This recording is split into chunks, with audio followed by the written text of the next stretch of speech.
రైతు సోదరులారా, మీరు వరిలో 45 క్వింటాల దాకా దిగుబడి తీసుకోవాలనుకుంటున్నారా? ఎంత కష్టపడినా, ఎన్ని ఫర్టిలైజర్స్ వాడినా మీ లక్ష్యాన్ని సాధించలేకపోతున్నారా? అయితే ఈరోజు వీడియో మీకోసమే. ఈ వీడియోను ఎక్కడా స్కిప్ చేయకుండా జాగ్రత్తగా వినండి మరియు చూడండి. మీరు ఇంతవరకు ఛానల్ను సబ్స్క్రైబ్ చేసుకోకపోతే దయచేసి ఛానల్ను సబ్స్క్రైబ్ చేసుకోండి. ఛానల్ను సబ్స్క్రైబ్ చేసుకోవడం వల్ల నేను పెట్టే ఇలాంటి ప్రతి వీడియో అందరికంటే ముందుగా మీకే చేరుతుంది. ఈ వీడియో కనుక మీకు నచ్చితే ఒక లైక్ ఇవ్వండి. ఇతరులకు కూడా ఉపయోగపడుతుంది అనుకుంటే షేర్ చేయండి. వరిలో అధిక దిగుబడులు సాధించాలంటే మొట్టమొదటిది విత్తన ఎంపిక, తర్వాత విత్తన శుద్ధి మరియు నార్మడిలో ఎరువుల యాజమాన్యం. మీరు ఎన్నుకునే విత్తనం ఎలా ఉండాలి అంటే అది ఓపీ వెరైటీ కానివ్వండి, హైబ్రిడ్ విత్తనం కానివ్వండి, అది అత్యధిక దిగుబడిని ఇచ్చేదిగా ఉండాలి. విత్తనం ఎన్నుకున్న తర్వాత మనము మండ కట్టే ముందు విత్తనాన్ని శుద్ధి చేసుకోవాలి. మూడవది నారుమడిలో ఎరువుల యాజమాన్యం. ఈ రబీ సీజన్లో చలి ఎక్కువగా ఉంటుంది కనుక నారు తొందరగా రాదు. అందువల్ల మనం ఏం చేయాలి అంటే మంట కట్టిన వరి మొలకలను చల్లే ఒక రోజు ముందు ఆర్గానిక్ కార్బన్ 6 కిలోలు, సల్ఫామాక్స్ 1 కిలో, చిలేటెడ్ జింక్ 100 గ్రాములు, సీవీడ్ ఎక్స్ట్రాక్ట్ 80% 200 గ్రాములు, హ్యూమిక్ యాసిడ్ 98% 200 గ్రామ్స్ అన్నింటినీ బాగా కలుపుకొని దుక్కిలో చల్లుకోవాలి. మరుసటి రోజు వరి మొలకను చల్లాలి. ఇవి వాడిన తర్వాత పైపాటుగా ఇక ఎలాంటి ఎరువులు వాడవలసిన అవసరము ఉండదు. ఇలా మెయింటైన్ చేసిన వరి నారును 20 రోజుల్లోపుగా ప్రధాన పొలంలో నాటుకోవాలి. మీరు ఎంత లేత నారు వేస్తే దిగుబడి అంత పెరుగుతుంది కనుక 20 రోజుల్లోపు నారు వేసుకోవడానికి ప్రయత్నించండి.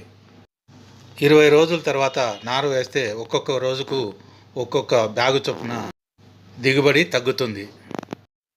నారు వేసే వారం రోజుల ముందు వరి నారుమడిలో కార్బోఫిరాన్ గుళికలు చల్లుకోవాలి. ఇక విత్తనం ఎంపికకు వస్తే మా దగ్గర ఉండే వరి విత్తనం దొడ్డు రకానికి చెందింది.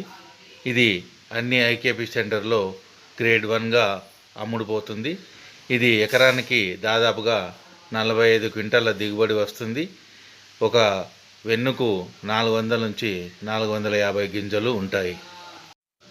మా విత్తనం కావాలనుకునేవారు స్క్రీన్పై కనిపిస్తున్న నెంబర్కి కాల్ చేసి పొందగలరు. లేదంటే మార్కెట్లో మంచి వరి వంగడం కొని వాడండి. ప్రధాన పొలంలో నారు వేసే 15 రోజుల ముందు పొలాన్ని 3 సార్లు బాగా దున్ని ఎకరానికి జింక్ సల్ఫేట్ 8 నుంచి 10 కిలోగ్రాములు కానీ లేదా ఎకరానికి 1 కిలోగ్రామ్ చిలేటెడ్ జింక్ చల్లుకోవాలి. దీనితో పాటు ఇట్లాంటి ఫాస్ఫేట్ ఎరువులను వాడరాదు. జింక్ చల్లిన తర్వాత మళ్ళీ ఒకసారి పొలాలు దున్నుకోవాలి. నారు వేసే రోజు ఎకరానికి 1 DAP బస్తా, 1 బస్తా ఆర్గానిక్ పొటాష్ మరియు 1 kilogram 80% seaweed extract, 1 kilogram 98% humic acid కలిపి చల్లుకోవాలి. నారు వేసిన 3 నుంచి 4 రోజుల సమయంలో ఎకరాకు 4 కిలోల చొప్పున ఈరోజు కలుపు మందును వాడండి. లేదా మరింకేదైనా మంచి కలుపు మందును వాడి కలుపు నివారణ చర్యలను చేపట్టండి.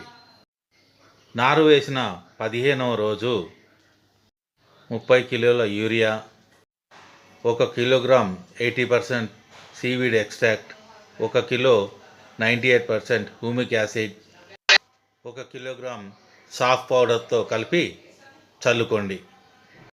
నీరు ఒక మడిలో నుంచి ఇంకొక మడిలోనికి పారకుండా చూసుకోండి. నారు వేసిన 18-20 రోజుల మధ్య మళ్ళీ వరిలో బాగా నీళ్లు పెట్టుకొని నీరు ఒక మడిలోంచి ఇంకొక మడిలోకి పారకుండా చూసుకొని ఎకరాకు 2.5 కిలోల చొప్పున విటాకో గుళికను మెత్తటి ఇసుకలో కలిపి చల్లుకోవాలి. వరి నాటిన 30వ రోజు 20 కిలోల యూరియా మరియు 1 కిలో 80% సీవీడ్ ఎక్స్ట్రాక్ట్, 1 కిలో 98% హ్యూమిక్ యాసిడ్ను కలిపి చల్లుకోవాలి.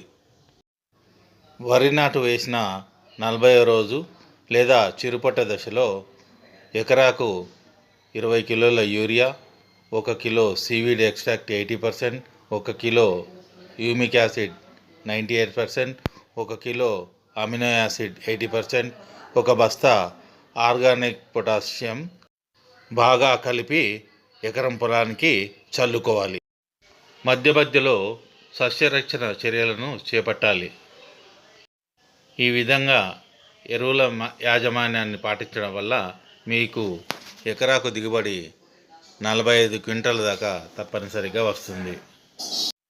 వరి విత్తనం మరియు seaweed extract 80%, humic acid 98%, amino acid 80% కావాలనుకునే వారు స్క్రీన్పై కనిపిస్తున్న నెంబర్కు కాల్ చేసి పొందగలరు.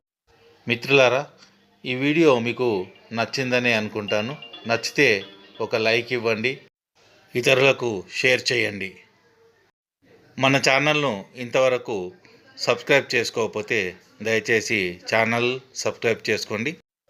ఇలాంటి ఇన్ఫర్మేటివ్ వీడియోలు మీకు యూట్యూబ్లో పెట్టగానే వెంటనే చేరుతాయి.